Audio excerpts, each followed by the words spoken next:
Es necesario entonces estimar cuáles son las tasas de pérdida de suelo en toneladas de suelo hectárea año. Es decir, cuánto suelo se pierde en la superficie de una hectárea en el lapso de un año. Para esto vamos a utilizar la ecuación universal de pérdida de suelo, desarrollada por el Servicio de Conservación de Estados Unidos hacia la década del 70 por Bushmader y Smith. La misma considera que la tasa de pérdida de suelo, denominada A en toneladas hectárea año, surge de la multiplicación de los factores R, que es erosividad de la lluvia, K, que es erosionabilidad del suelo, el factor LS, que es longitud de la pendiente y gradiente de la pendiente, el factor C, que es cultivo y manejo, y el factor P, que son las prácticas conservacionistas. Considerar también que cuando hablamos de erosión hídrica actual, surge de multiplicar 5 factores: el R, el K, el LS, que adquiere un solo valor numérico, el factor C y el factor P. Es decir, multiplicamos 5 factores. Mientras que cuando hablamos de erosión hídrica potencial, estamos considerando únicamente el factor R, K y el factor LS. Es decir, multiplicamos 3 factores. ¿Para qué nos interesa conocer la diferencia entre la erosión hídrica potencial y actual? Debido a que la erosión hídrica potencial nos está dando la vulnerabilidad máxima que tiene ese ambiente a ser erosionado por el efecto de las precipitaciones.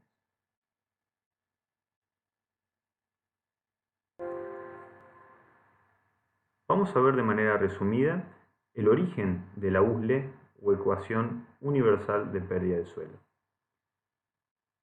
Hacia la década del 30 comienzan a realizarse investigaciones en Estados Unidos sobre la pérdida de suelo y su efecto en la productividad. En la década del 40 comienzan a desarrollarse los primeros procedimientos cuantitativos para estimar la cantidad de suelo perdida, especialmente en la región del cinturón maicero de Estados Unidos, debido a que esta región presenta características que predisponen a procesos de erosión hídrica acelerados. En el 54 se instala en la Universidad de Purdue un centro que intenta localizar, organizar y consolidar todos los datos disponibles. De esta manera, Bushmader y Smith llegan hacia el 65 a la metodología de la ecuación universal de pérdida del suelo, generando un manual de agricultura que permite la difusión de la metodología. Sucesivas mejoras se fueron dando de esta metodología originada en el 65, llegando a, por ejemplo, hacia 1997, a la RUSLE, donde Renal le da más importancia al factor LS, modifica el factor K, CP y considera la erosión hídrica en surcos, ya que la metodología original no le daba la importancia que comenzó a visualizarse años sucesivos. ¿Cuáles son las principales aplicaciones de la USLE? Como ustedes se imaginan, en primer lugar, estimar la pérdida de suelo anual, considerando condiciones específicas de uso y manejo. Apoyar también en la toma de decisiones para la elección del sistema de uso, manejo y práctica conservacionista ante condiciones específicas de recurso suelo, de precipitaciones, de relieve. Estimar también el cambio en la pérdida de suelo ante eventuales alternancias o cambios en el uso de la tierra. Determinar cómo puede aplicarse o alternarse las prácticas de conservación para permitir un uso más intensivo de la tierra, manteniendo las pérdidas de suelo en niveles tolerables. Y también obtener estimaciones de pérdida de suelo para que los organismos responsables de la conservación de los suelos determinen la necesidad de intervención. Vamos a describir el primer factor interveniente en la ecuación universal de pérdida de suelo. El primero, recuerdan que era el factor R o factor de erosividad de la lluvia. El mismo es definido como el producto de la energía cinética de la lluvia por su intensidad máxima en 30 minutos. Los autores de esta metodología identificaron que estas características de la precipitación tenían una alta correlación con las tasas de suelo perdidas y registradas. Tenemos que considerar que el potencial erosivo de la lluvia es función de la cantidad de la lluvia, de la velocidad de gotas y de la intensidad. Por lo tanto, comienza a darse así un patrón ascendente del factor R según las ISO-IETAs en nuestro país. Entonces vamos a tener valores cercanos a 600 en nuestra región, a valores entre 1100 y 1200 en el extremo norte de la Mesopotamia. Muy bien. Considerar también de que la cantidad de lluvia no es solamente el factor predominante o importante, sino que también hay que ver la intensidad de esas precipitaciones, que muchas veces responden a características del evento de precipitación puntual o también responden a características regionales, debido a cómo se forman las precipitaciones. Y cuando hablamos de intensidad, estamos hablando, por lo general, de la intensidad horaria, es decir, la cantidad de precipitación que llueve con una intensidad horaria, que puede llegar a registrarse no siempre en una hora, sino en menos tiempo. Eso nos está dando una idea de la cantidad de agua aportada por la precipitación de manera instantánea y de alguna manera nos permite tener una relación con la capacidad que tienen los suelos de retener esa agua, principalmente por las tasas de infiltración de ese suelo, que cuando son superadas generan escurrimiento. También considerar que las tormentas de mayor intensidad generan mayor tamaño de gota y mayor potencial erosivo. El factor R surge entonces de caracterizar a las tormentas de forma individual, es decir, la información que aquí le presentamos surgió de caracterizar cada una de las tormentas de manera individual en una determinada región.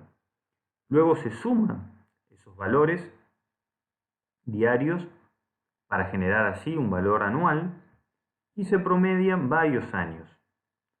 Por lo tanto, el valor R que utilizamos en la ecuación universal de pérdida de suelo es un valor promedio que surge de las características de cada una de las tormentas en un periodo de análisis, la sumatoria y el logro ha sido un valor anual, y luego el promedio de varios valores anuales.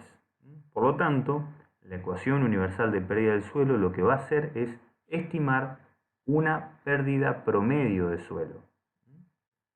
Y las unidades de medida son, en el sistema métrico internacional, megajoule por centímetro hectárea hora. Muy bien. Respecto a las precipitaciones, por ejemplo, en un sitio particular, como es la experimental del INTA Pergamino, aquí le mostramos una serie histórica de 1967 a 2015, donde tenemos una tendencia media alrededor de 1000 milímetros de precipitación anual, con cierta tendencia a aumentar. Pero bueno, podemos tomar como 1030 milímetros como una precipitación media en la serie histórica analizada. Pero aquí lo que tratamos de hacer es ver de alguna manera la variación anual de los valores anuales de precipitación. Cada uno de estos puntos es la acumulación anual de precipitaciones. Para eso lo dividimos en tres grupos, de aproximadamente 15-16 años cada grupo, y algunos estadísticos, por ejemplo, el coeficiente de variación y el percentil 25 y 75. Como observan, tenemos un aumento en el coeficiente de variación a medida que nos acercamos hacia el presente.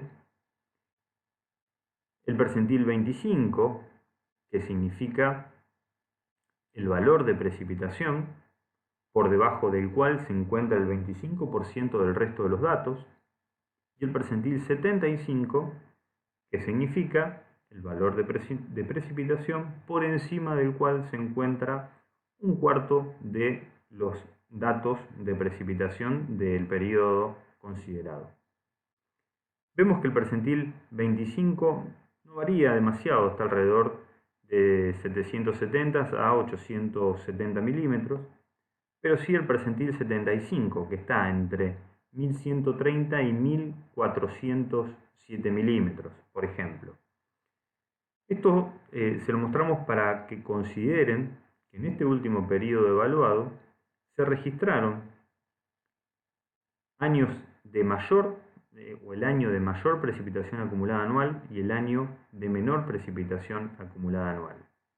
Esto nos da una idea de la variabilidad que tienen las precipitaciones en este último periodo analizado. Esto también aumenta la vulnerabilidad de los sistemas y tenemos que estar preparados para poder paliar este percentil, ¿no? Este tipo de años con alto ingreso de precipitaciones.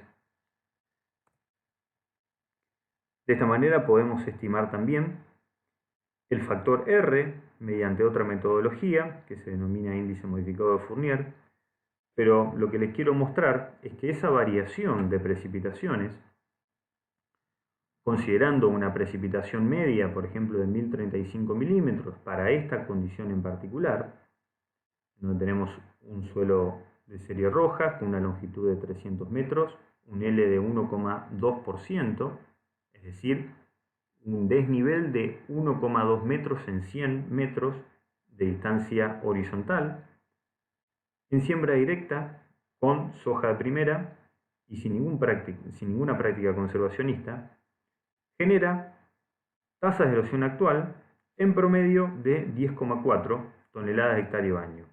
Pero si vamos a las precipitaciones que están en el percentil 75, esas tasas de erosión pueden ascender a 16,2 toneladas de hectárea año. Y si vamos al percentil 25,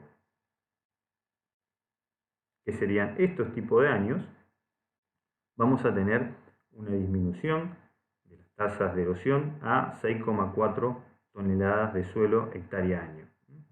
Por lo tanto, tenemos que considerar que cuando se acumulan campañas que se encuentran por arriba de la media, y en especial estos años de excesos de precipitación, en aquellos ambientes vulnerables vamos a ver un avance muy marcado de surcos y cárcavas. Vamos al otro factor, que es el factor de erosionabilidad del suelo. Hace referencia a características intrínsecas del suelo que explican en mayor o en menor medida la susceptibilidad a ser erosionado. Lo que considera la metodología es la textura, el contenido de materia orgánica, el tipo de estructura y permeabilidad. Este factor está medido bajo condiciones de parcela estándar, una determinada longitud y ancho, y también una pendiente determinada, laboreada continuamente y a favor de la pendiente. Es decir, lo que se busca aquí es que el suelo se encuentre sin ningún tipo de cobertura y permite ver así la vulnerabilidad que tiene el suelo por su formación natural a ser erosionado. Las unidades medidas son tonelámetro hectárea hora sobre megajoule hectárea centímetro. Básicamente son las toneladas de suelo perdido por unidad de erosividad, por unidad de R. Es independiente del manejo, como decíamos anteriormente, y podemos decir algunas generalidades como que, por ejemplo, los suelos arcillosos son los menos susceptibles por su mayor cohesión de agregados y formación de terrones grandes. En cambio, los suelos arenosos, si bien tienen poca cohesión en la formación de agregados, de alguna manera pueden paliar los procesos erosivos debido a las altas tasas de infiltración que pueden presentar, teniendo así una menor susceptibilidad a ser erosionados. Mientras que los suelos limosos, que son los suelos que prevalecen en el norte de la provincia de Buenos Aires, sur de Santa Fe y en gran parte de la región central de nuestro país, son aquellos que tienen mayor susceptibilidad, debido a que tienen una baja estabilidad de agregado, por características que hemos visto en sucesivas clases de la cursada, por la facilidad de formación costras superficiales y también una disminución en las tasas de infiltración superficial. Hace de que aquellas texturas que sean limosas, franco-limosas principalmente, generen una mayor vulnerabilidad a la erosión. Existen dos formas de calcular este factor. La primera, que es la manera matemática de poder calcularlo, que considera características texturales, considera el porcentaje de materia orgánica y dos códigos, el código o curva de estructura y el código o curva de permeabilidad, cuyas características están descritas en estos sitios. Básicamente el de estructura hace referencia a si es granular muy fina, granular media gruesa o bloques laminar o masiva, asignándose estos números a cada uno de estos tipos de estructuras. Mientras que en la permeabilidad se va a asignar a cada uno de estos valores de curva cuando la permeabilidad sea mayor a 125 milímetros hora, entre 62,5 y 125, entre 20 y 62,5, entre 5 y 20 milímetros hora y entre 1,5 y 5 o menos de 1,5 milímetros hora. Para tratar de llegar a este valor de manera más rápida, vamos a utilizar en este ejemplo los denominados nomogramas, que son resoluciones gráficas que permiten llegar a un valor estimado con gran grado de certeza y de manera rápida. Por ejemplo, para una situación de limos más arenas muy finas de 65%, resto de arena 5%, materia orgánica 2,5%, un código de estructura 2 debido a que es granular fina y un código de permeabilidad 4 debido a que es moderadamente lenta. Por lo tanto, se ingresa en el primer gráfico de manera horizontal con el 65% correspondiente a limos más arena muy fina.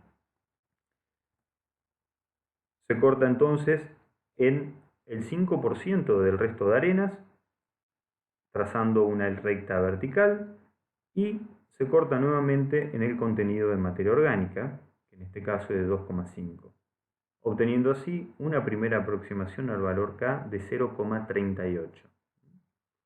Ahora, si ajustamos por estructura y permeabilidad, considerando los códigos respectivos, obtenemos un valor de 0,4. Es decir, este valor de 0,4 debe ser multiplicado a el factor R, que oscilaba en nuestra región entre 600 y 600, entre 580 y 630.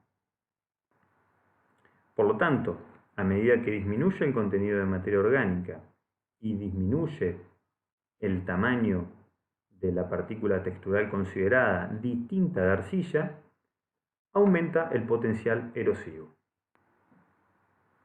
¿Qué ocurre con el factor topográfico o L por S? Este factor hace referencia a la longitud y gradiente de la pendiente, es decir, qué tan larga es la pendiente en el sentido de escurrimiento y qué tan inclinado también es el relieve.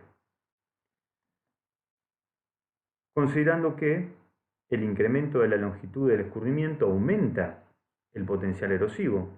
A mayor L, mayor velocidad de escurrimiento y también mayor caudal acumulativo.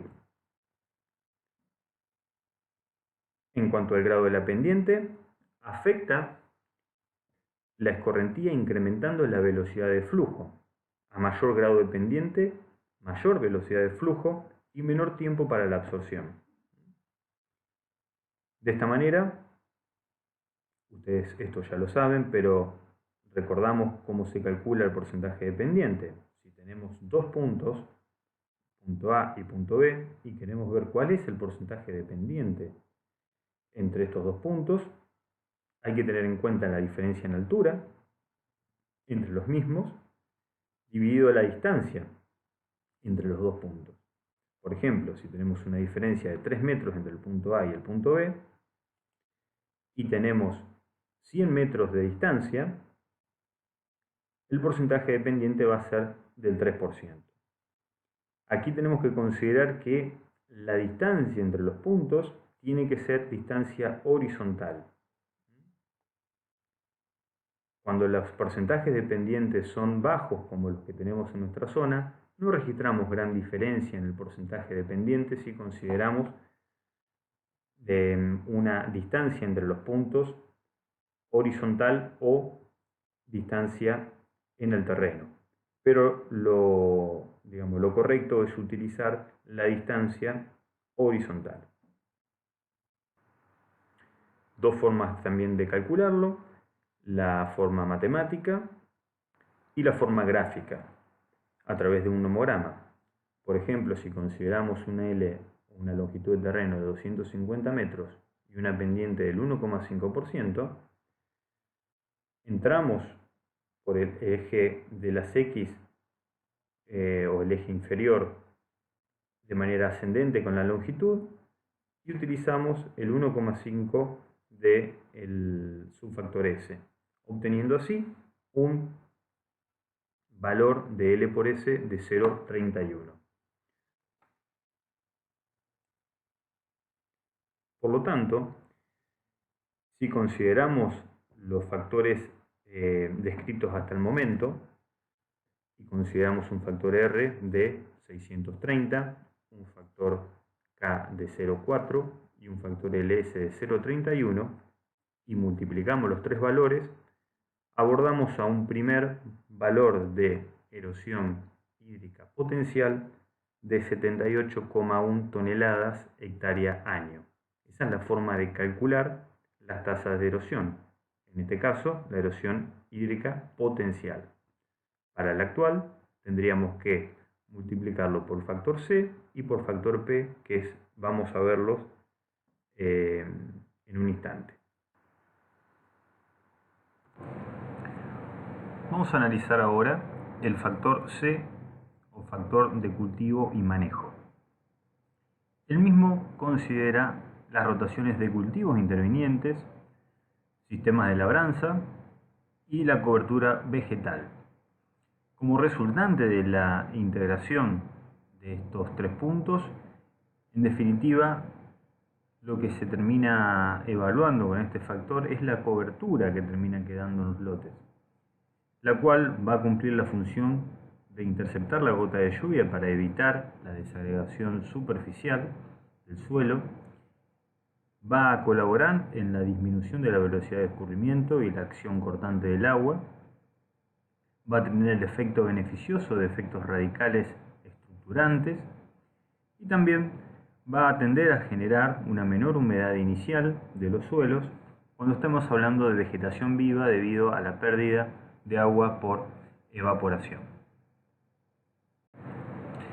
Los valores que adopta este factor van a variar de acuerdo al tipo de cultivo considerado y también al sistema de labranza con el cual este cultivo se desarrolla.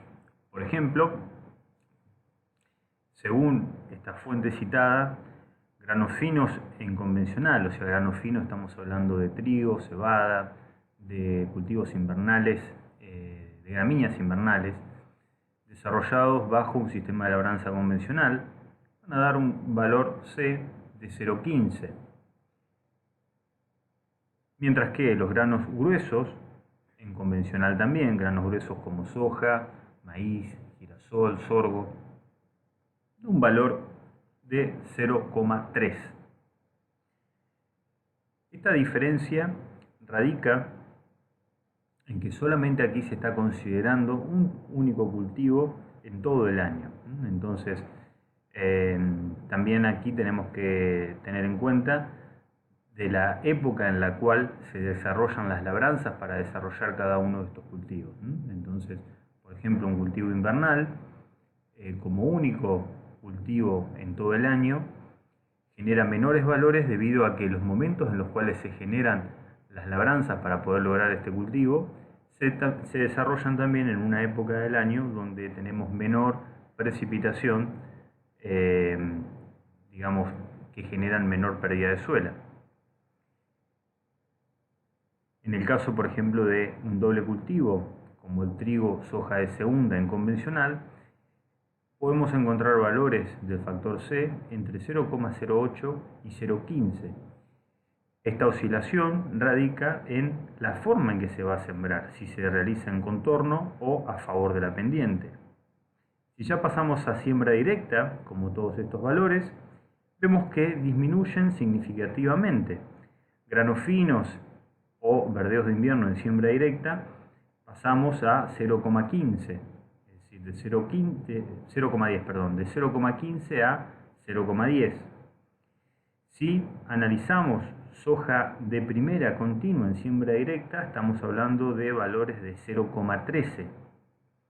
Rotación de granos gruesos en siembra directa entre 0,06 y 0,10.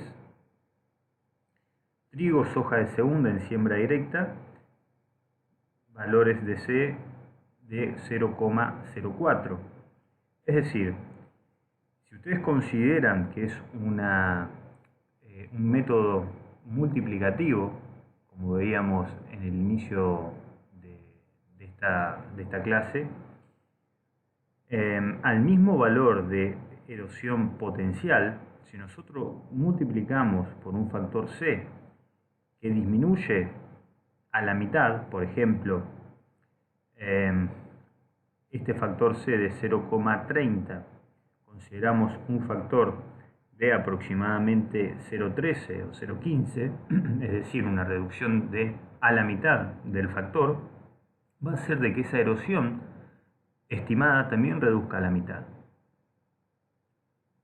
Muy bien, y después algunos valores, por ejemplo, para una pastura permanente, ya sea el primer año o una pastura ya vieja, puede tener valores muy bajos como 0,025 a 0,06, un campo natural alrededor de 0,02, es decir, la no remoción del suelo y la cobertura permanente del mismo arroja valores muy bajos de C, por lo tanto, valores bajos de erosión potencial y erosión actual. Aquí tenemos otra fuente de información para seguir analizando valores del factor C. Presentan la misma tendencia para distintos usos o distintas rotaciones. En el sistema de labranza convencional siempre vamos a tener valores más altos que en el sistema de siembra directa.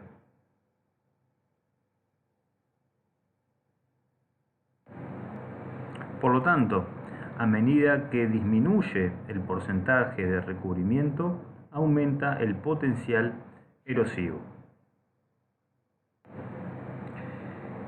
Respecto al factor P o factor de prácticas conservacionistas, aquí vamos a considerar básicamente 4 prácticas conservacionistas. Los cultivos cortando la pendiente principal, cultivos en contornos, cultivos en faja y las terrazas. Respecto a los cultivos cortando la pendiente principal, básicamente esto se realiza en aquellos lotes que tienen pendientes uniformes y permiten sembrar de manera recta en un sentido perpendicular a la pendiente del terreno.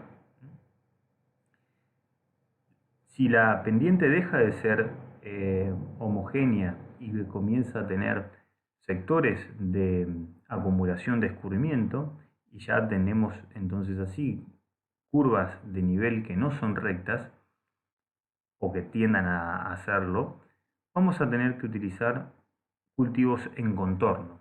Es decir, es el mismo principio que los cultivos cortando la pendiente principal, pero siguiendo las curvas de nivel. Por lo tanto, La siembra no se visualizará como recta, sino que irá copiando la curva de nivel para poder mantener en la mayor proporción del lote un sentido de siembra perpendicular a el sentido de escurrimiento.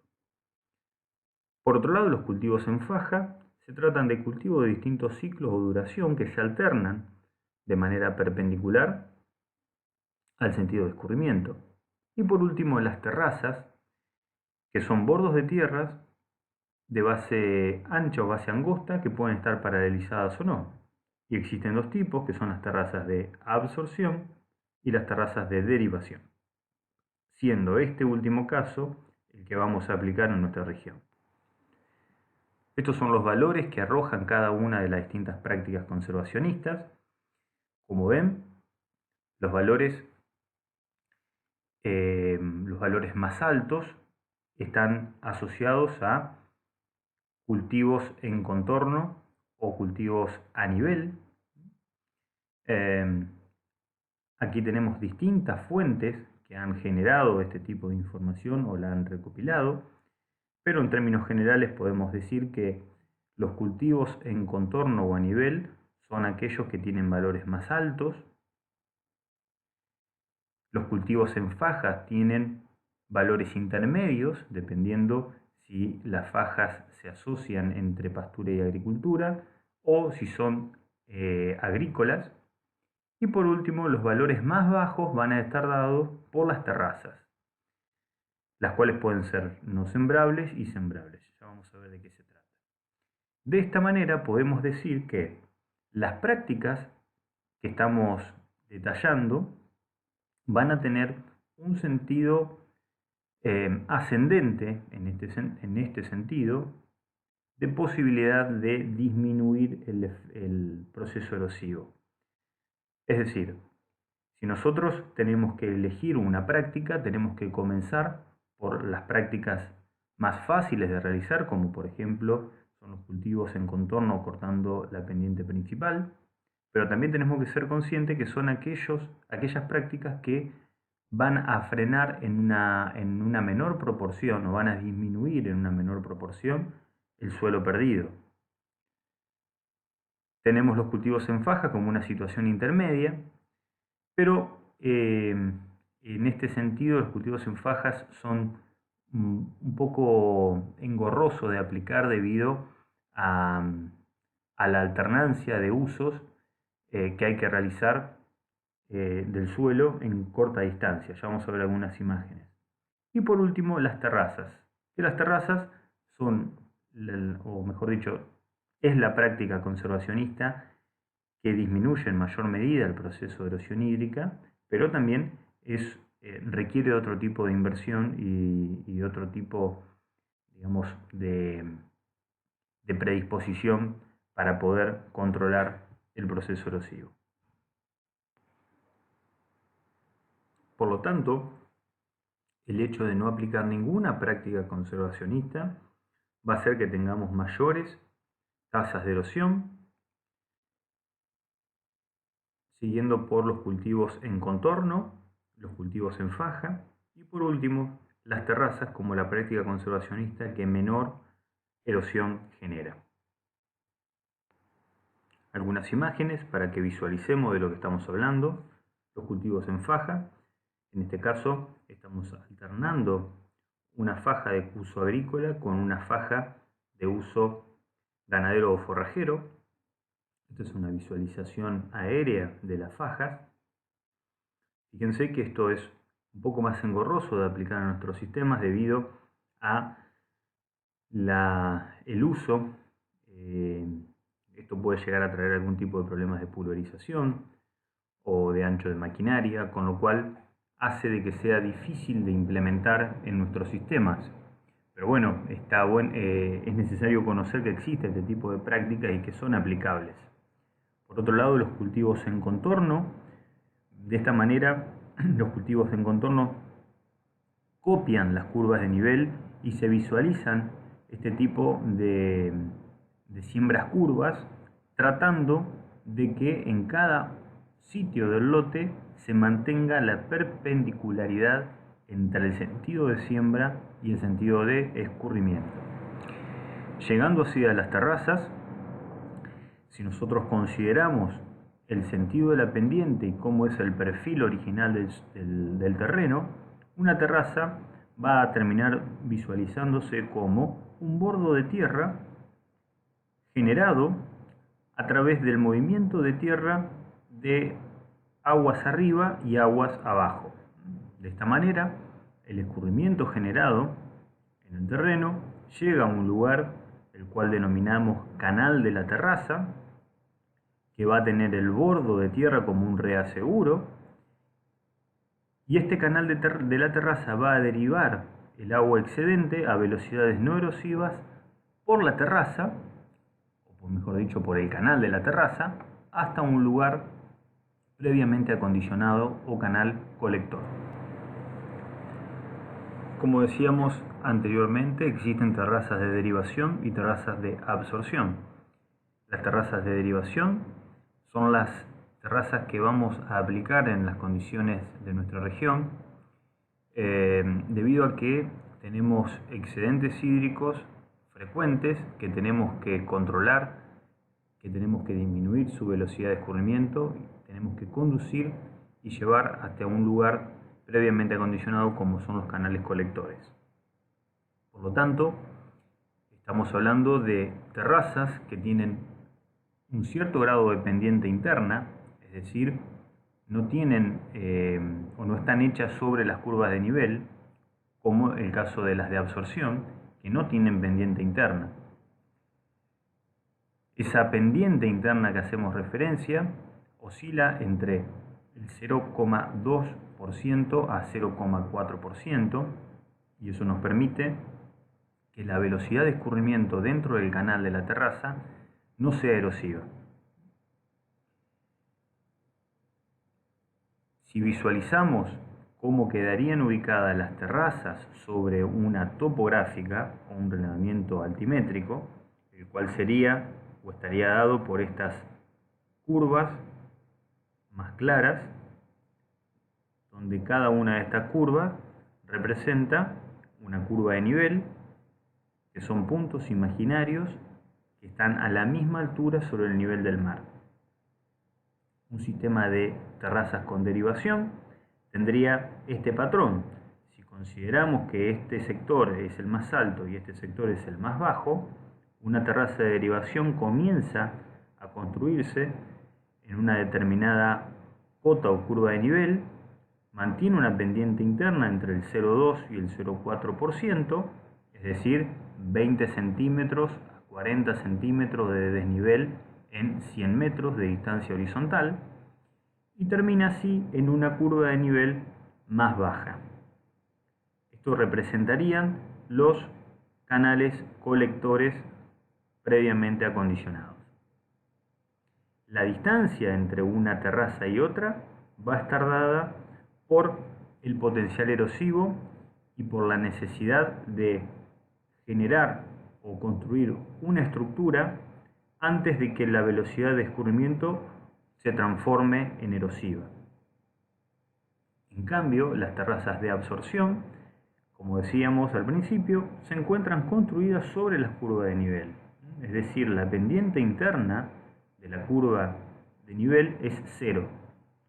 Esto está pensado para climas y situaciones de recurso suelo con altas tasas de permeabilidad y con climas con lluvias no tan frecuentes pero intensas.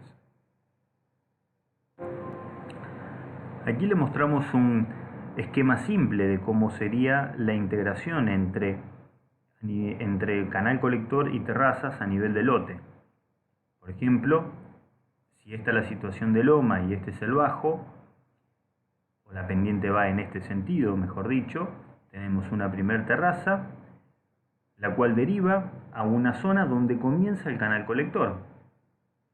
Y así sucesivamente, el excedente generado en cada uno de los sectores entre terrazas, denominados paños, es derivado hacia ese canal colector. Entonces tenemos en este caso una terraza 1 terraza 2, 3 y 4. Hablábamos entonces de la pendiente interna que tiene que tener la terraza, entre el 0,2 y el 0,4%, pero no hablamos todavía de qué longitud máxima tienen que tener las terrazas. En términos generales, se habla de una longitud máxima de 500 a 600 metros en un único sentido de derivación. Eso se intenta mantener en la práctica debido a que, como es de imaginar, a medida que avanzamos en el canal de la terraza, mayor caudal de agua de escurrimiento se va a ir concentrando. Por lo tanto, si nosotros construimos una terraza de mayor longitud, vamos a generar o vamos a presionar la capacidad portante que tiene la terraza, aumentando las posibilidades de que la terraza se desborde por el escurrimiento excesivo.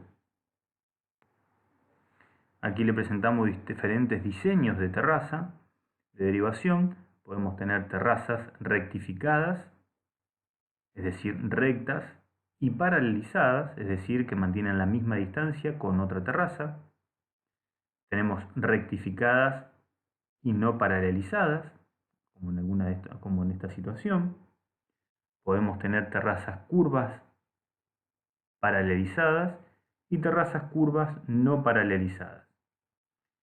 El tema de que las terrazas sean rectificadas o curvas, paralelizadas o no, tiene un origen en los sistemas de labranza que teníamos hasta antes de la posibilidad de hacer siembra directa.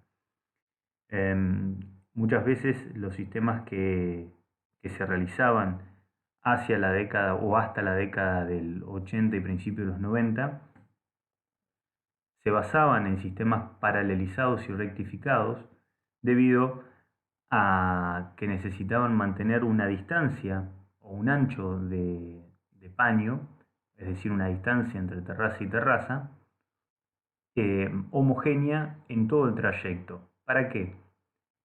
Acuérdense de que los cultivos se llevaban adelante con anchos fijos de maquinaria, los cuales necesitaban tener labranzas dentro del cultivo como lo que se denominaba carpidor o escardillo, que eran básicamente el desmalezado con elementos mecánicos en el entresurco.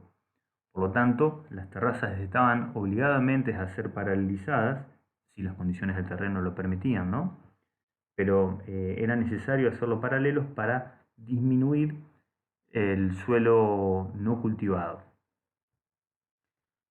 Con los sistemas de siembra directa, ya aquí el sistema de labranza para el control de maleza comenzó a desaparecer y de esa manera empezaron a utilizarse terrazas curvas no paralelizadas, las cuales permiten mantener ese rango de pendiente entre el 0,2 y 0,4 que estábamos nombrando anteriormente y permitían de alguna manera manejar o permiten de alguna manera manejar el escurrimiento de una manera más natural, sin forzar las terrazas a que tengan que llevar mayor cantidad de agua o menor cantidad de agua en busca de que queden rectas y paralelas.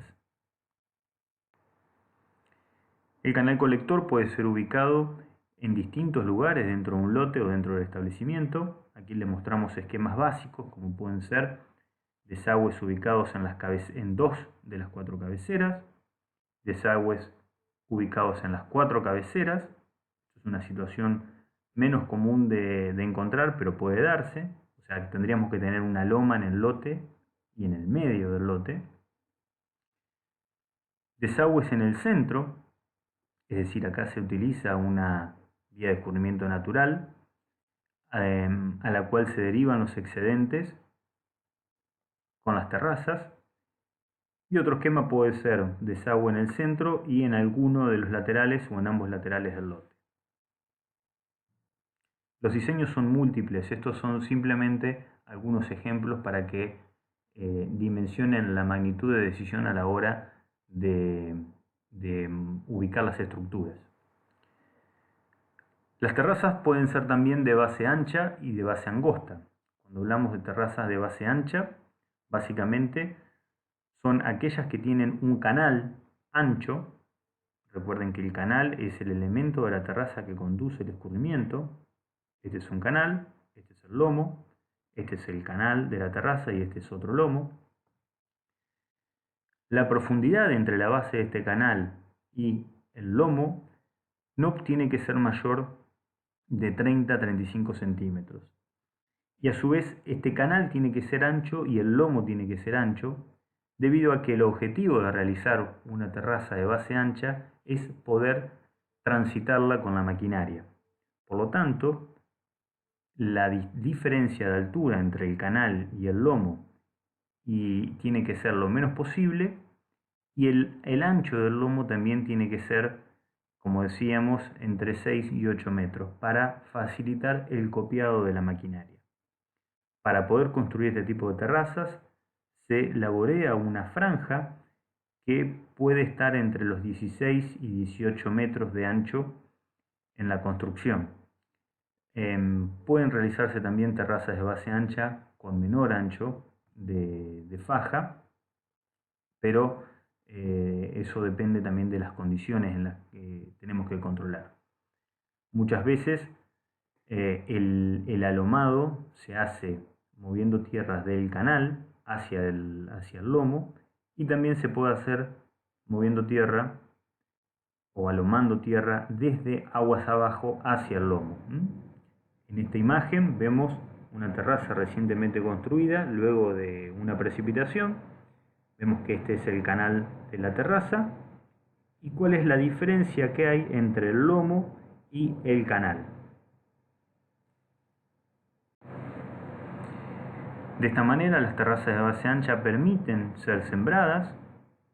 En este caso es una sembradora de grano fino que está transitando una terraza recién construida y asentada, y vemos cómo el cultivo coloniza o nace sin ningún tipo de problemas en todo el ancho de la faja. Para que esto ocurra también tenemos que tratar de no dejar el subsuelo expuesto a la hora de la construcción, es decir, tenemos que dejar un remanente de tierra negra en el canal de la terraza y también en aguas abajo, de la misma manera que en el lomo, ¿no? Para que sea más fácil la implantación de los cultivos. Esto es una terraza de base ancha sembrada con maíz. Si ustedes ven, tenemos aquí el lomo de la terraza.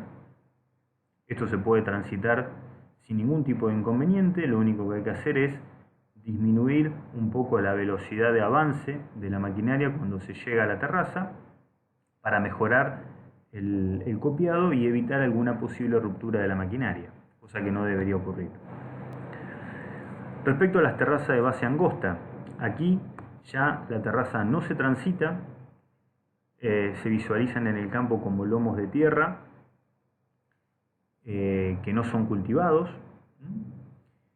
El canal presenta un ancho menor respecto a las terrazas de base ancha, ya que el canal puede tener entre 1 y 4 metros de ancho, y se registra también una mayor profundidad entre el canal y el lomo de la terraza, por ejemplo 45 centímetros o más.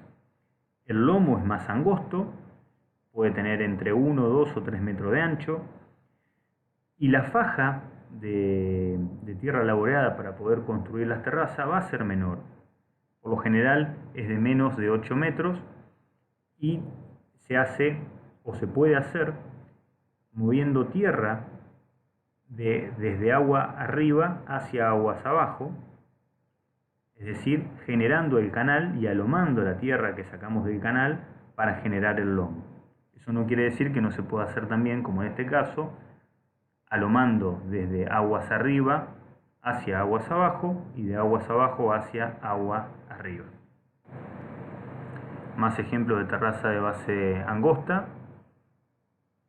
En esta imagen se visualiza cómo no se siembra el canal y obviamente el lomo, ¿no? Pero es importante también no sembrar el canal de este tipo de estructuras para favorecer o mejorar la capacidad portante de agua y disminuir el efecto erosivo por escurrimiento en el canal de la terraza. Esto es una imagen aérea que saqué de un sistema de terrazas que queda en cercanías de la localidad de Salto.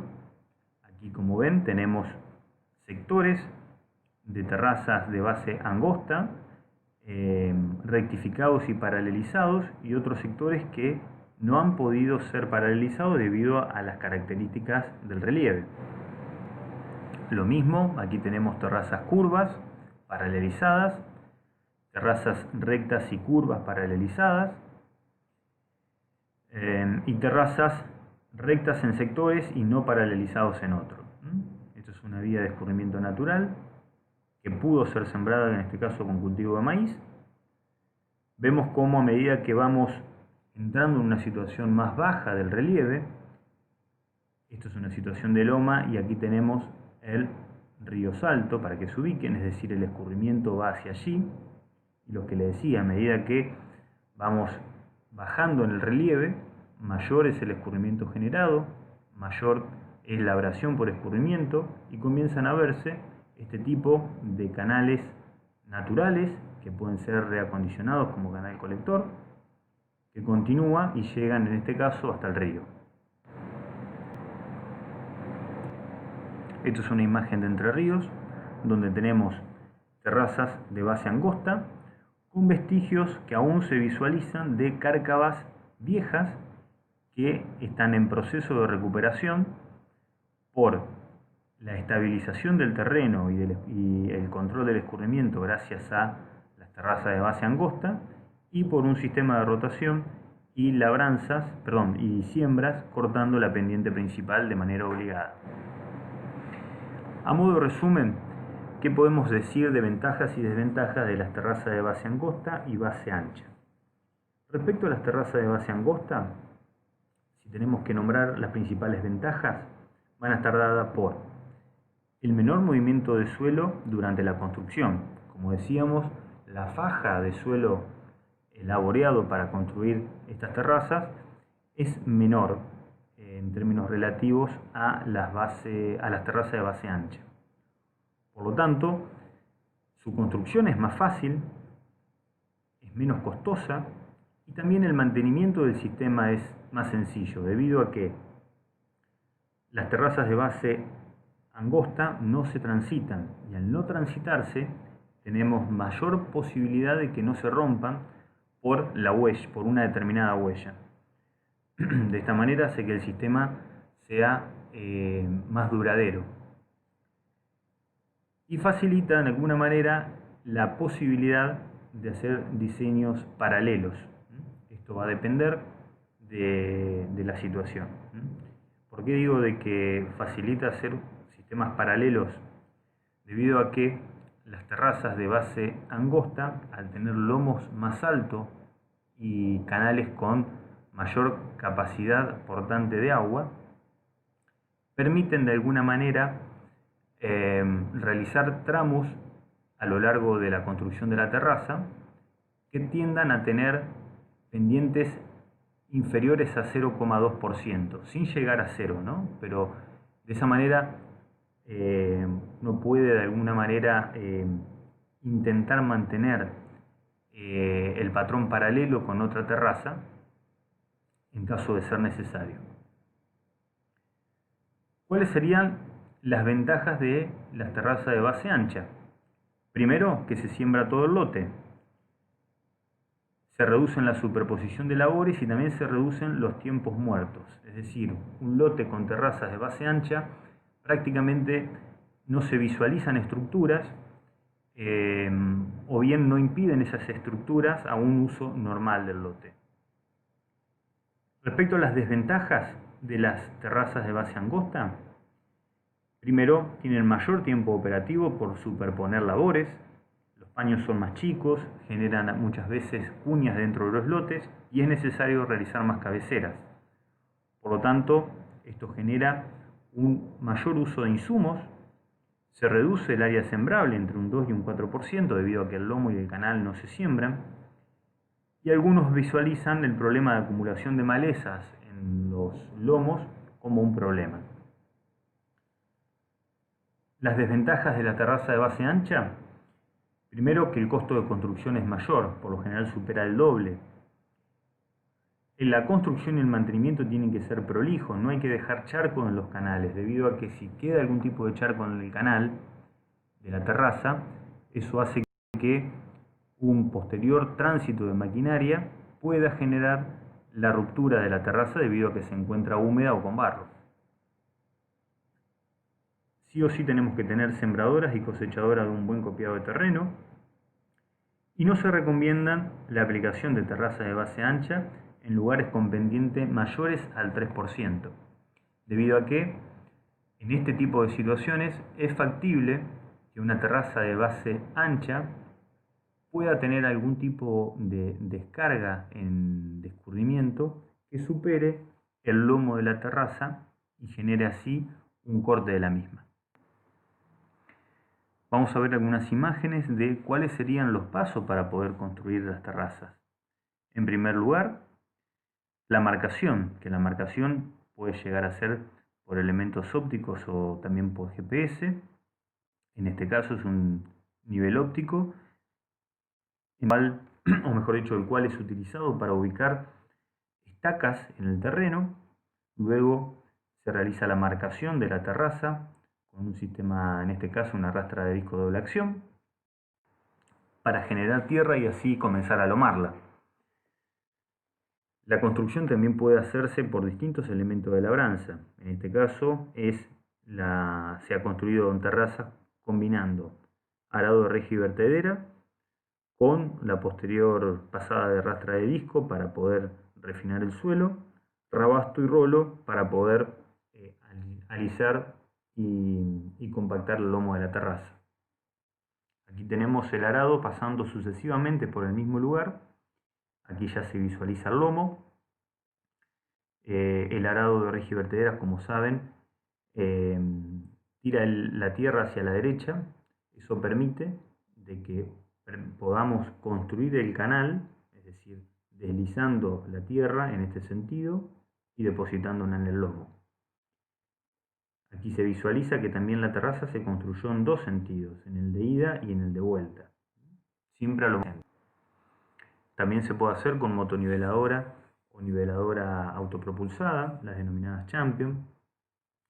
Esta manera de construir las terrazas es más rápida debido a que este tipo de maquinaria puede mover más volumen de suelo en cada una de las pasadas, a su vez de dejar prolijo el canal de la terraza. También se pueden utilizar las niveladoras de arrastre.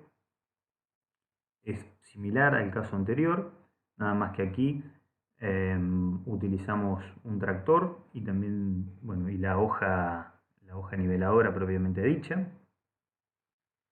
Y aquí le muestro otro elemento utilizado en algunas regiones de Entre Ríos, pero principalmente en Uruguay y en Brasil, realizándose también algunas experiencias en la provincia de Córdoba actualmente. Esto básicamente se denominan terraciadores y tienen que imaginarse como los paquetes traseros de una rastra de disco doble acción con ciertas características, ¿no?, especiales que hacen que siempre alome hacia el centro. Esto permite una construcción más rápida de las terrazas. También se pueden utilizar combinaciones, ¿no?, como por ejemplo arado de reja y vertedera más motoniveladora. Y otro punto importante es la construcción de los canales. Los canales tienen que adoptar una forma parabólica. Tienen que ser la primera construcción a realizar dentro de un plan de sistematización, debido a que tienen que estar acondicionados, es decir, con una formación de la sección parabólica. Tienen que estar implantados con alguna pastura perenne, como puede ser festuca y trébol, como puede ser trébol solo, como puede ser festuca sola. Lo importante es que tenga una cobertura vegetal permanente para poder soportar el escurrimiento concentrado en ese lugar del lote. Y esa va a ser la primera estructura que tenemos que generar y consolidar. Una vez que tengamos el canal colector empastado y acondicionado, ahí comenzaremos a construir las terrazas con sus respectivos canales y comenzaremos a unirlo con el canal empastado. Esto es una secuencia lógica debido a que si nosotros construimos las terrazas y después construimos el canal, vamos a disminuir las posibilidades de que ese canal logre empastarse, logre implantarse con la pastura deseada y se nos erosione. Aquí tenemos un canal construido recientemente, donde está cerrado el aporte para que el canal se empaste. Entonces aquí, una vez construido el canal, se siembra con una pastura y una vez que tenemos este tapiz vegetal, podemos abrir el canal o conectarlos o construir las terrazas. Aquí tenemos un sistema funcionando, donde tenemos 1, 2 y 3 terrazas, derivando sus excedentes a un canal colector en la cabecera del lote. Estas son imágenes del experimental de Pergamino, una terraza de base ancha, donde gracias a la posición del sol nos permite ver y ubicar el canal de la terraza, que sería este, y aquí tenemos el canal colector en cabecera. ¿Cómo funciona este sistema? Aquí le presento imágenes de 2 eventos de precipitación. Aquí tenemos el canal de la terraza y el canal colector en cabecera para una lluvia de pocos milímetros en un día. Y aquí tenemos cómo funcionó el sistema para una lluvia ya excesiva. Estamos hablando de 105 milímetros en 36 horas. Ya aquí tenemos colapsado el canal de cabecera debido no solamente al aporte del lote, sino al aporte de cuenca arriba. Este es un campo que por lo general visitamos con las comisiones que cursan nuestra materia. Así se visualiza una cárcava activa en cabecera, es decir, una cárcava que tiene estas dimensiones. Para que ustedes lo vean, aquí estamos hablando de un ancho que oscila entre los 3 y 4 metros y una profundidad que llega al metro. Esto es en la zona de Urquiza.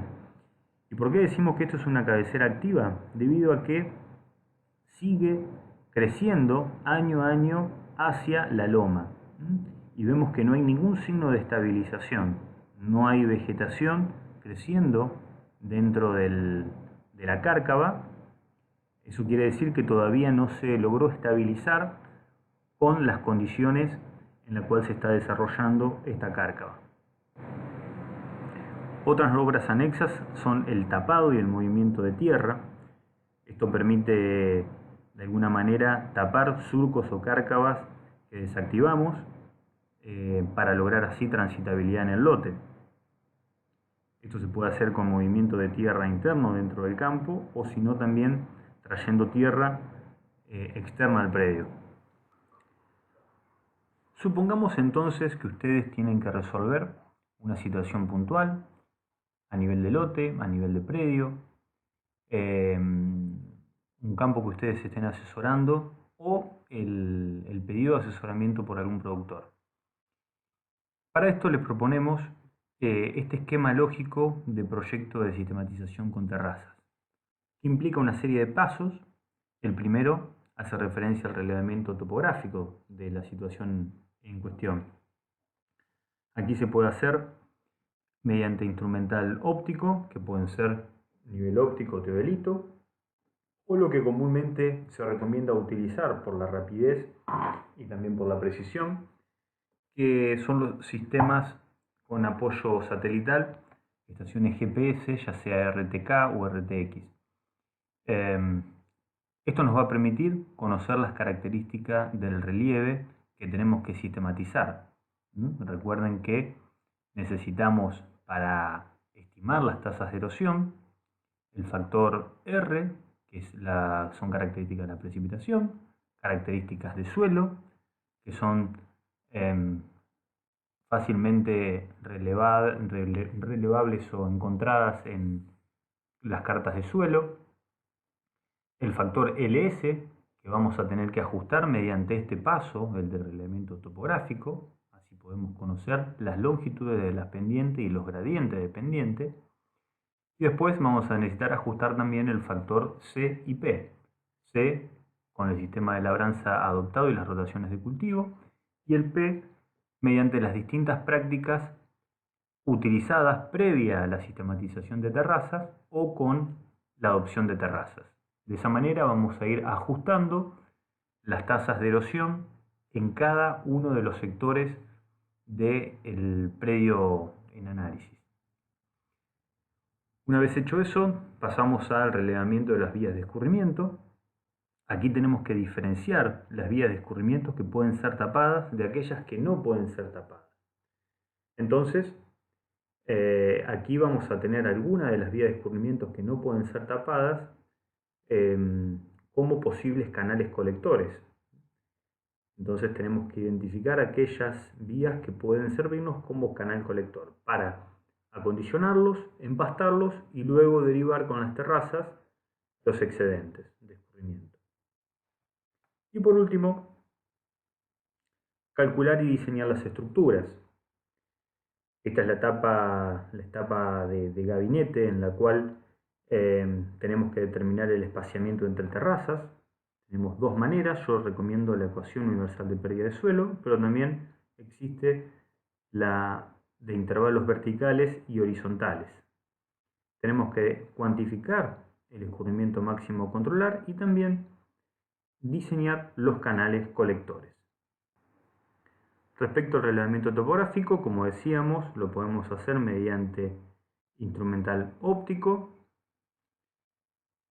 ya sea nivel óptico, geodelito o estaciones totales. También podemos hacerlo con relevamiento GPS, en el cual tenemos una estación fija y otra parte del GPS que va a ir haciendo transectas dentro del lote para luego obtener este tipo de información. Aquí tenemos más ejemplos de relevamiento plani-altimétrico.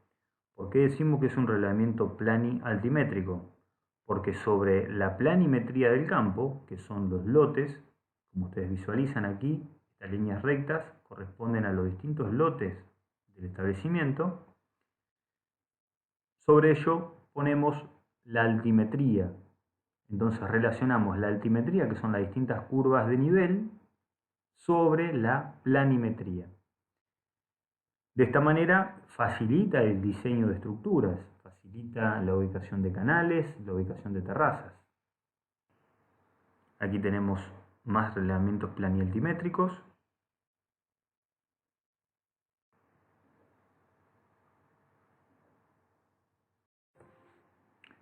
Con este relevamiento altimétrico, hagan el ejercicio de tratar de ubicar las zonas planas, las zonas de mayor pendiente y las zonas de concentración o vías de escurrimiento.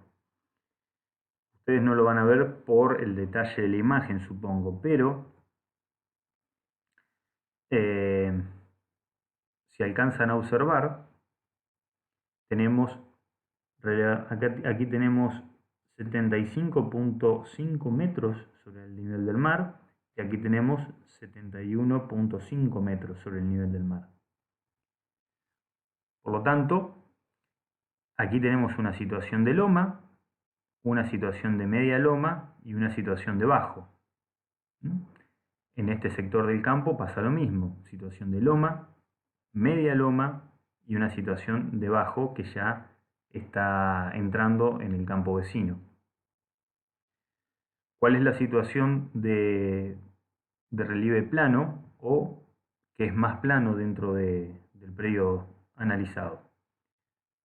El lugar donde las curvas de nivel se encuentran más distanciadas. Recuerden que la equidistancia es la equidistancia de cualquier relevamiento topográfico, ¿no? O sea, las cartas topográficas 1 en 50.000 tienen una equidistancia de 2,5. ¿Eso qué significa? Que la diferencia entre una curva de nivel y la curva de nivel relevada aledaña representan una diferencia de 2,5 metros en el sentido vertical. Este tipo de relevamientos hechos con GPS por lo general se hacen y se les pide al software que interpola los valores equidistancias mucho menores, de 20 centímetros, de 25 centímetros. Eso nos permite obtener un detalle del terreno importante para poder tomar decisiones. Por lo tanto, cuanto más lejos están las curvas de nivel, se interpreta que tenemos que tener mayor distancia para poder tener ese nivel, mejor dicho, ese desnivel de la equidistancia. Por lo tanto, más plano va a ser el terreno. Ahora, cuanto mayor cantidad de curvas de nivel tengamos en menor distancia, significa que mayor desnivel vamos a tener en el terreno y por lo tanto vamos a tener mayor pendiente. Por lo tanto, zona plana o relativamente plana dentro del campo, zonas de mayor pendiente, aquí donde tenemos curvas de nivel más cerca, y una vía de escurrimiento natural que concentra el escurrimiento generado por esta parte del campo, pero también tiene un aporte externo.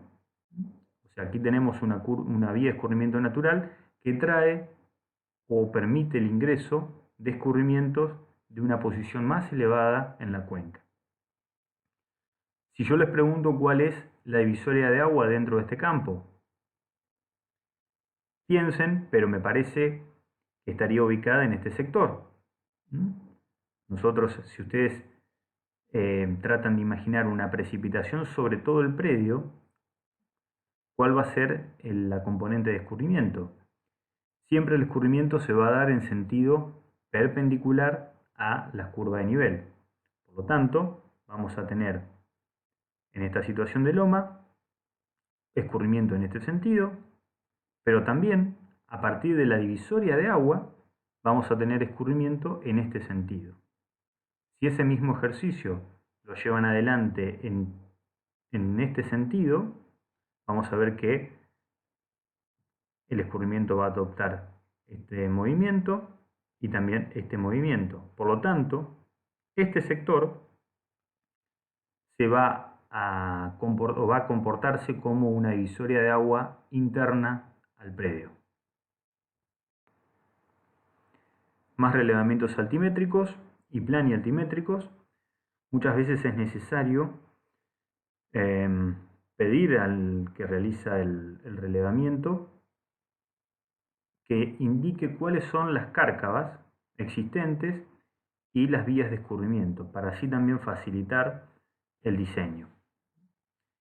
También aquí tenemos, digamos, con mayor detalle las curvas de nivel a 1 metro y tenemos de manera interna curvas de nivel cada 25 centímetros. Es decir, la equidistancia de este relevamiento es de 25 centímetros, pero fácilmente se le puede pedir al software que cada 1 metro permita una mejor visualización de las curvas de nivel.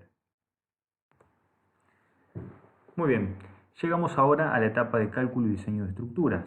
Como les decía, el espaciamiento entre terrazas puede ser calculado por la ecuación universal de pérdida de suelo, que es la manera que recomendamos. Tenemos que tener en cuenta que la metodología, como recuerdan, estima las pérdidas anual de suelo en tonelada hectárea año mediante la multiplicación de estos factores. ¿Cómo usamos la ecuación universal de pérdida de suelo para estimar la distancia entre terrazas? Mediante el factor LS, es decir, despejando el factor LS. Si nosotros tenemos un valor de A, o pérdida de suelo estimada, objetivo, nosotros mantenemos los otros factores constantes y modificamos el valor LS. ¿De qué manera? La pendiente no la vamos a cambiar, es decir, el factor S no se va a poder cambiar porque es una cuestión natural del terreno, pero sí el L. Entonces, tenemos que encontrar un valor para el factor topográfico LS que contemple una distancia, un L, que permita que el valor resultante de la pérdida estimada de suelo sea el deseable. Y ese valor de L, que lo podemos resolver, como vimos cuando analizamos el factor topográfico, lo podemos hacer de manera gráfica, que les recomiendo que lo hagan de esa manera para que lo visualicen más rápido. Va a dar un valor de L que terminará siendo la distancia en el terreno entre terrazas. Ese valor de A deseable, que decíamos anteriormente, no es más que la tolerancia a la pérdida de suelo. Ustedes lean tranquilos este material que les dejo en la filmina, pero básicamente la tolerancia de pérdida de suelo estará dada por la capacidad de regeneración del suelo de la situación de análisis.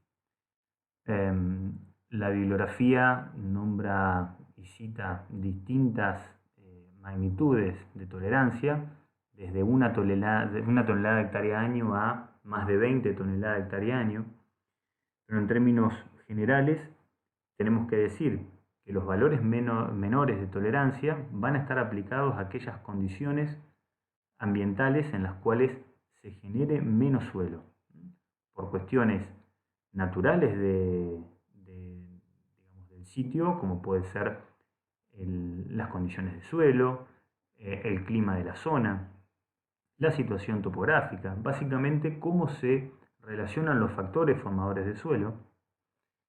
Y en el otro extremo, es decir, en las situaciones donde se permite mayor pérdida de suelo, se van a encontrar las situaciones que tengan más facilidad para poder generar suelo, es decir, suelos con texturas de suelo que mantengan cierta armonía, como pueden llegar a ser los francos, fertilidad química, físico-química y física y biológica adecuada, un clima que permita generar abundante contenido de materia seca, entre otros. También podemos tener una situación muy particular, como pueden llegar a ser los suelos con tosca, en el cual estamos hablando de suelos someros, es decir, que tenemos poca profundidad efectiva del perfil, en los cuales también tenemos que ser muy exigentes con la tolerancia, es decir, tener valores bajos de tolerancia, debido a que tenemos poca profundidad efectiva. Aquí le mostramos tasas de erosión actual, que son todas las que están en el cuadro, según variaciones del factor LS para la serie pergamino, el cual arroja un determinado valor de coeficiente K, para el clima de pergamino, que arroja un determinado valor del factor R, para siembra directa combinado con estos cultivos, los cuales arrojan distintos valores del factor C, una tolerancia de 7,5 y sin adopción de práctica conservacionista, es decir, un factor P igual a 1. Es así que, para distintas longitudes del terreno y distintos gradientes de pendiente, si consideramos esta tolerancia de 7,5 toneladas hectárea año, vamos a encontrar una región que ya nos está marcando cuáles serían las situaciones que estaríamos por arriba de esa tolerancia. Resumiendo, si tenemos un lote de, por ejemplo, hasta 0,5% de pendiente, independientemente de la longitud del terreno, estaríamos siempre por debajo de la tolerancia. Mientras que si consideramos una situación del 1% de pendiente, vemos que con longitudes a partir de 400 metros, comenzamos a estar por arriba de la tolerancia si mantenemos monocultivo de soja de primera. Espero que se entienda. Lo podemos ver de otra manera. Si nuestro condicionante natural es un 1,5% dependiente, vamos a tener que mantenerlo con doble cultivo, trigo, soja de segunda, como también podría llegar a ser un doble cultivo, considerando un cultivo de servicio y maíz, o un cultivo de servicio y soja, u otra combinación. Y en el caso de que no podamos sostener en el tiempo un doble cultivo, ya tendríamos que considerar en aquellos lugares de mayor longitud y mayor pendiente la inclusión de algún tipo de estructura o práctica, como por ejemplo las terrazas. El otro método para calcular espaciamiento entre terrazas es el intervalo vertical y horizontal. Primero se calcula el intervalo vertical, que es la distancia vertical entre una estructura y otra, es decir, entre una terraza y otra, que surge de multiplicar un valor X, que hace referencia a características de la lluvia zonal, un valor S, que hace referencia al porcentaje de pendiente, y un factor I, que relaciona la velocidad de infiltración y cobertura del suelo. Ese intervalo vertical luego es dividido por la pendiente, por el porcentaje de pendiente, multiplicado por 100 para ver o visualizar el intervalo horizontal, es decir, la distancia horizontal entre una estructura y otra. Como verán, los parámetros que considera esta metodología son de alguna manera escasos en su magnitud. Recuerden, aquí si comparamos las dos metodologías, USLE versus intervalo vertical y horizontal, la USLE considera en más detalle características climáticas, características del suelo, características de longitud y pendiente, características de cobertura y también de prácticas conservacionistas. Por lo tanto, sepan que existe esta metodología, la de intervalos verticales y horizontales, pero consideramos que la USLE es superadora. Seguimos en la etapa de cálculo y diseño de estructuras. En este caso vamos a intentar estimar el escurrimiento máximo. Existen varios métodos para estimar un escurrimiento máximo. Aquí le mostramos el método de servicio de conservación de suelo de Estados Unidos, el cual considera la lluvia máxima en 24 horas, proveniente de una serie histórica de lluvias medidas con pluviógrafos en ese lugar o en esa zona. Grupo hidrológico del suelo, que considera el potencial de escurrimiento que tiene un determinado suelo. Curva número, que es la condición hidrológica del suelo según la cobertura vegetal, uso y práctica de manejo. Y tipo de tormenta. Tipo de tormenta 1, 2 y 3, que hace referencia a un contenido ascendente de humedad en el suelo. Vamos a desarrollar entonces los 4 parámetros necesarios para estimar el escurrimiento máximo. Aquí consideren que el escurrimiento máximo va a ser un caudal pico. Recuerden el hidrograma que veíamos en la clase de cuenca, el cual representa cuál es el caudal máximo a controlar por las estructuras a construir. Es decir, los metros cúbicos por segundo máximos que vamos a necesitar controlar en un canal de terraza, en un canal colector. Para el práctico de esta clase, para el trabajo práctico de esta clase y para el nivel de abordaje que le vamos a dar en la cursada al tema de sistematización de suelos con terraza, es suficiente esta metodología. El manual de manual de sistematización de suelos de INTA Paraná, que también se lo vamos a dar como anexo, presenta muchos más detalles y un abordaje más integral de la temática, pero excede a los objetivos de esta cursada. Por lo tanto, volviendo ahora sí a la estimación de caudal máximo inicial que les planteaba, vamos a utilizar la lluvia máxima en 24 horas, que para nuestra región está en el orden de los 120 a 140 milímetros, con un tiempo de recurrencia de 10 años. Esto hace referencia a la probabilidad del evento o la probabilidad de lluvia máxima en 24 horas que consideramos para el diseño de nuestras estructuras. En cuanto al grupo hidrológico del suelo, vamos de A a D, siendo bajo potencial de escurrimiento el A alto potencial de escurrimiento en el caso de D. Nosotros usamos para nuestra región B o C. En cuanto a la curva número, la misma lo que intenta hacer es integrar mediante el uso, cobertura, la proporción del agua, o mejor dicho, de la lámina precipitada, que se pierde por escurrimiento. Es decir, una curva número de 100 significa de que si llueve, esto está expresado en pulgadas, pero bueno, sería lo mismo para milímetros, una determinada lámina de precipitación con una curva número de 100 significa que escurre lo mismo, exactamente, o sea, no se retiene nada en la cuenca. Esto podría llegar a aplicarse a, por ejemplo, asfalto. En cambio, una curva número 80, que sería, por ejemplo, una situación promedio para nuestra región,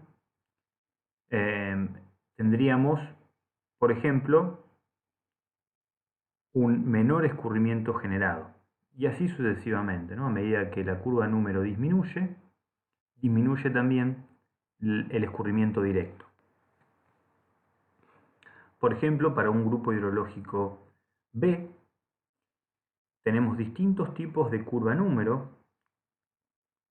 los cuales relacionan el uso de la tierra y distintas prácticas. Por ejemplo, soja sembrada a favor de la pendiente, soja en contorno, soja con terrazas, con una determinada condición hidrológica desde el punto de vista de cobertura.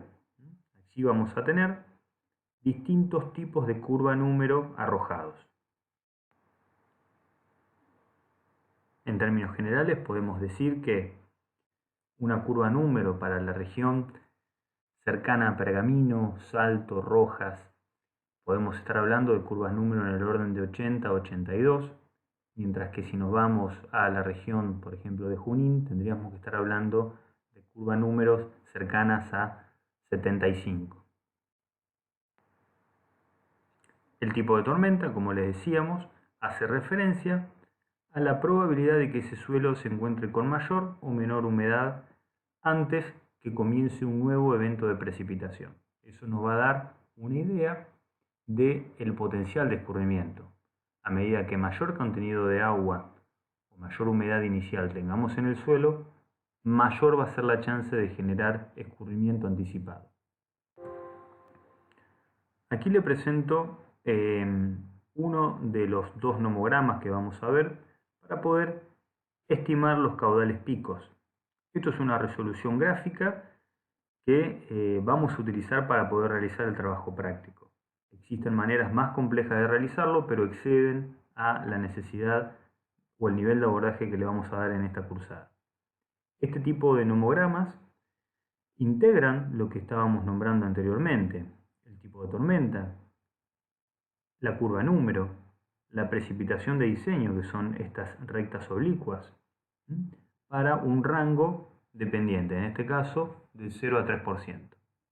Por lo tanto, si nosotros consideramos o queremos estimar, mejor dicho, el caudal pico a la salida de una cuenca de 45 hectáreas, vamos a ingresar por esa superficie hasta llegar a la precipitación de diseño en el orden de los 130 milímetros en 24 horas, y vamos a obtener un caudal pico para la condición de tipo de tormenta 1, es decir, baja humedad inicial, de 2,8 metros cúbicos por segundo.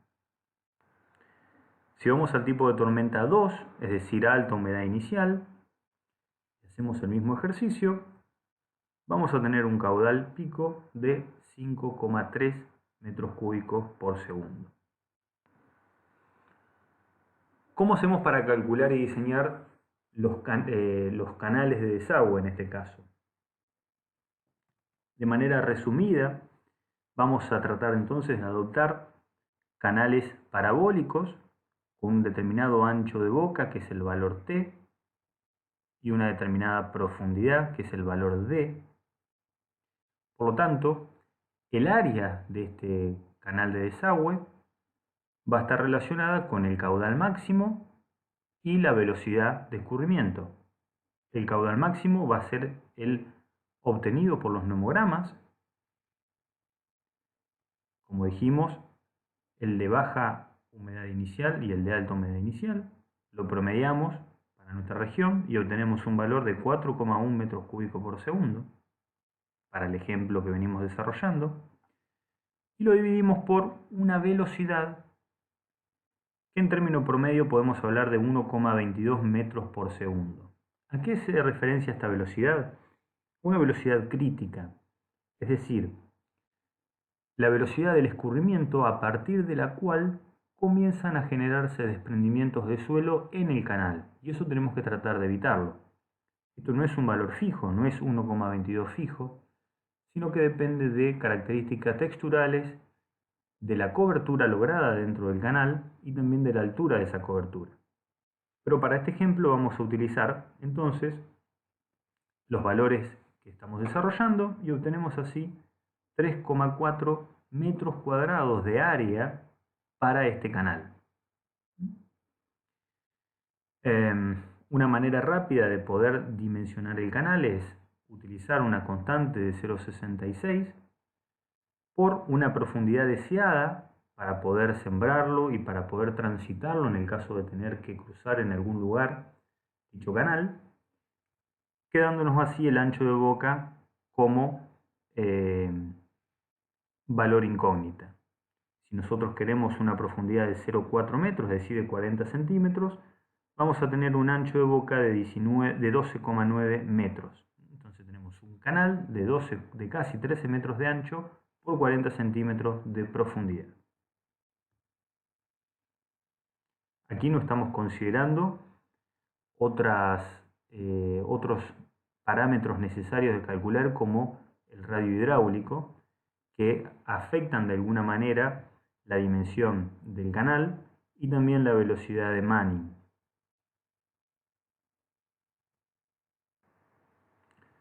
Le dejamos aquí el material de lectura complementaria número 2, que es el apunte que vamos a utilizar para estudiar para el próximo parcial.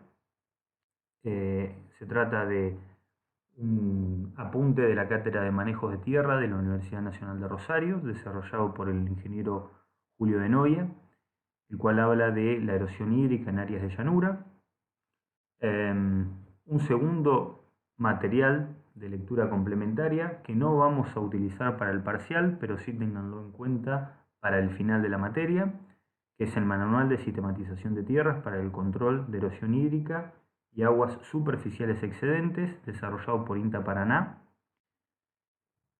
Y un tercer material complementario, que es un software que pueden bajar gratuitamente, desarrollado por INTA Paraná, el cual aplica la ecuación universal de pérdida de suelo y su versión revisada.